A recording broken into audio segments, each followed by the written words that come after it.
तुमच्या साक्षीने सांगतो, माझं खरं तर देवेंद्र फडणवीस तुमच्या हातामध्ये एक चांगलं राज्य, सुसंस्कृत राज्य हातामध्ये आलेलं आहे, याच्याकडे नीट बघा.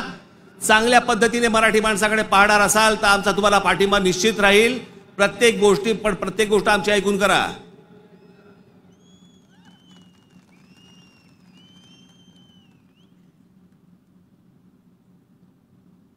महाराष्ट्र आसुसलेला आहे. आता उन्हाळा आहे, आता पाण्याचे प्रश्न सुरू होतील. शेतकऱ्यांच्या आत्महत्यांचे आहेतच आहेत, कर्जांचे आहेत. कोणी कंपन्या येतात, त्या कुठची कंपनी आली ती लुटून गेले ते टोरस का काहीतरी, इतके भाबड्यात. आता पैसे दिले की महिन्याभरात दुप्पट होतील. कोण देतं असं करून?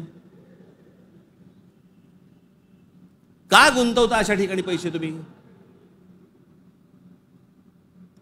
पण या सगळ्या ह्याच्यामध्ये मी तुम्हाला दोष देणार नाही. ही जी असुरक्षितता जी आलेली आहे ना, आर्थिक असुरक्षितता आलेली आहे, वैचारिक असुरक्षितता आलेली आहे, मंदिरांच्या बाहेर रांगा लागल्या आहेत.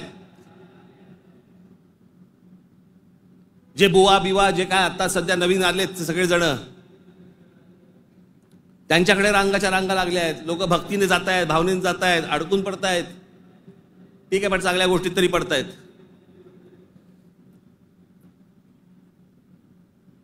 आज चौबाजूनी महाराष्ट्राला सर्व बाजूनी विळखा पडतोय. मराठी माणसाला विळखा पडतोय. हा विळखा तुम्ही ओळखला पाहिजेत. मराठी भाषेला विळखा पडतोय. आमच्या महाराष्ट्रामध्ये, मुंबईमध्ये आम्हाला सांगता, इकडच्या आस्थापनांमध्ये आम्ही मराठी बोलना नाही आता तो क्या हुआ, कानफट इथंच बसणार.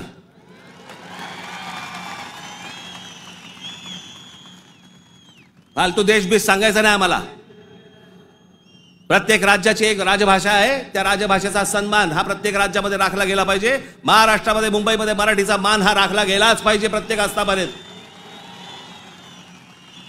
या महाराष्ट्रामधल्या उद्यापासून तयारीला लागा. महाराष्ट्रातल्या प्रत्येक बँकेत मराठी वापरली जाते की नाही पहिलं चेक करा. प्रत्येक बँकेत, प्रत्येक आस्थापनेत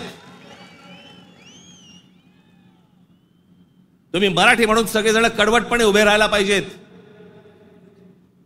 या देशामधला हिंदू हा हिंदू तेव्हाच होतो जेव्हा मुसलमान रस्त्यावरती येतात. एरवी फक्त भक्तिभावाने असतात, पण हिंदूंमधला हिंदू जेव्हा जागृत होतो तो फक्त दंगलीमध्ये हिंदू असतो. दंगल संपली की तो मराठी, पंजाबी, गुजराती, बंगाली सगळा होतो.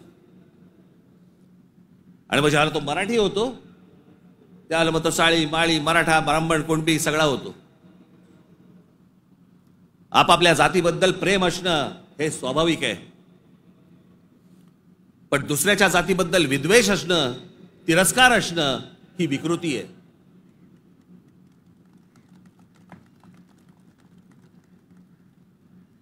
आज सगळे राजकीय पक्ष बाकीचे, आज केंद्रातले असतील, पूर्वीपासून चालू आहे, काँग्रेस असल्यापासून सुरू आहे. या सर्व प्रश्नांकडे तुमचं गांभीर्याने लक्ष असलं पाहिजे.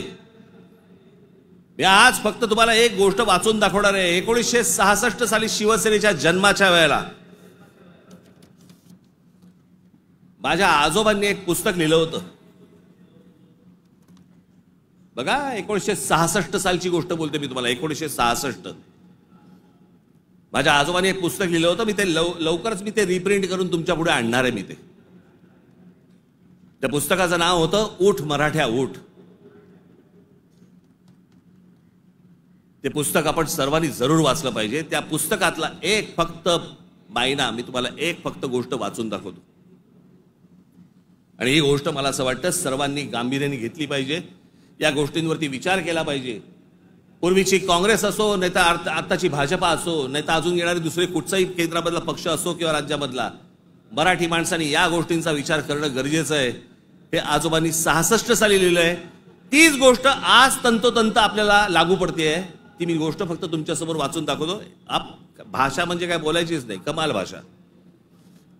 आज महाराष्ट्राचा मराठा आत्मस्वरूपाला पारखा होऊन ना अरत्री ना परत्री, म्हणजे ना इथे ना तिथे, अशा मोहनीय अवस्थेत आहे.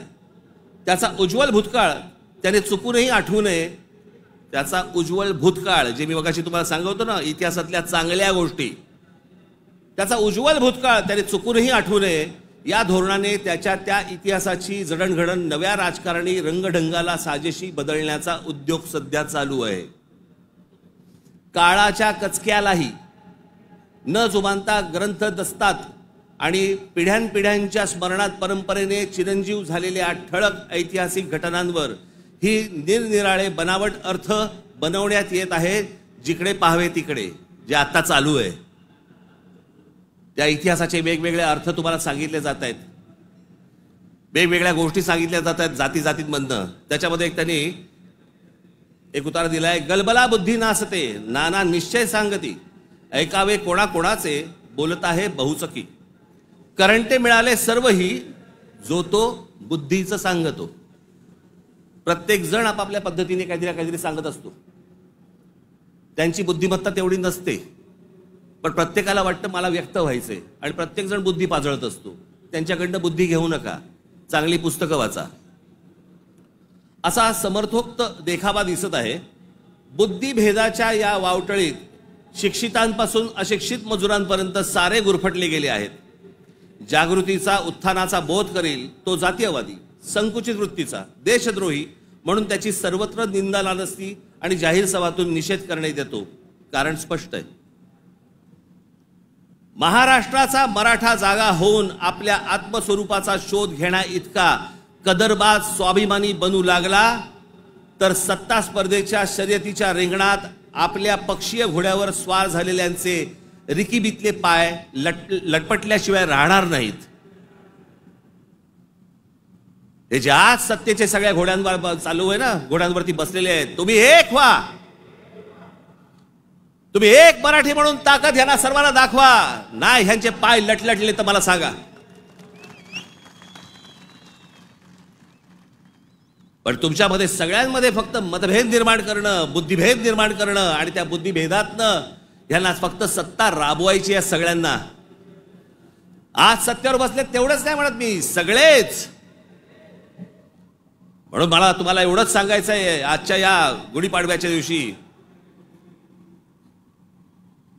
हा गुढीपाडवा, या गुढीपाडव्याच्या दिवशी तुम्ही हा मराठी नववर्षाचा सण, या मराठी नववर्षाच्या क्षणी तुम्ही सगळ्यांनी महाराष्ट्रातल्या तमाम माझ्या माता भगिनींनी, माझ्या बंधूंनी, भावांनी, माझ्या बहिणींनी, सगळ्यांनी एकजुटीने मराठीचा नारा द्यावा. आणि ज्या वेळेला ते इतर ज्या वेळेला अंगावर येतील त्यावेळेला आपण हिंदू म्हणून अंगावरती जाऊ, एवढी ताकद आपण आज या ठिकाणी ठेवू. आपण आज या गोष्टींची शपथ घेऊ आणि पुढच्या सगळ्या येतात निवडणुका आता लागतील, मला असं वाटतं की ऑक्टोबर नोव्हेंबरला लागतील बहुधा, यांची गॅरंटी नाही. कारण यांचं चाललंय ते बरं चाललंय, एक माणूस धरून बसलेत आयुक्त प्रत्येक ठिकाणचा. त्याच्यामुळे सोपं असतं राजकारण. ज्या वेळेला निवडणुका लागतील तोपर्यंत सगळी बांधणी तुमची पूर्ण झालेली पाहिजे आणि सगळेजण तुम्ही जोरात कामाला लागले पाहिजेत, एवढी फक्त एक इच्छा, आशा, अपेक्षा व्यक्त करतो. आणि पुन्हा एकदा गुढीपाडव्याच्या आपल्याला सर्वांना शुभेच्छा देऊन आपली सर्वांची मी तूर्त रजा घेतो. धन्यवाद. जय हिंद, जय महाराष्ट्र.